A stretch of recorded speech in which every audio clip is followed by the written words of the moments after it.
ایک شخص آیا علی کی محفل میں آ کے بیٹھا، امیر المومن نے کہا اٹھاؤ اس کو میری محفل سے باہر نکالو۔ کہا یا علی یہ آپ سے بہت پیار کرتا ہے۔ علی فرماتا ہے میرے پیار کا فائدہ کیا جب ماں ہی سے نہیں کرتا۔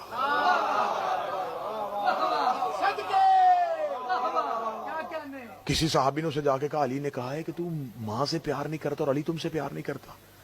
وہ فوراً آیا مولا کے پاس، مولا آپ نے میرے بارے میں یہ کہا؟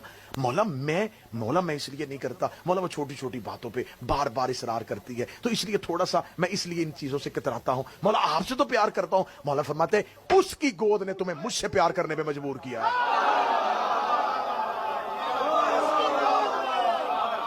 وہ نہ ہوتی تو مجھ سے کبھی پیار نہ کرتا۔ جس وسیلے سے علی تک آیا ہے اس وسیلے کو درمیان میں رکھ۔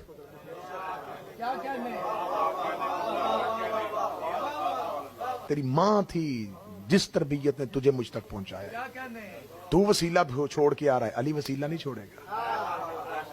اسی وسیلے سے جس وسیلے سے میں نے تجھے اپنی محبت دی تھی۔ باپ کے ذریعے تم تک محبت پہنچی ہے تو باپ تمہارا علی تک پہنچنے کا وسیلہ ہے۔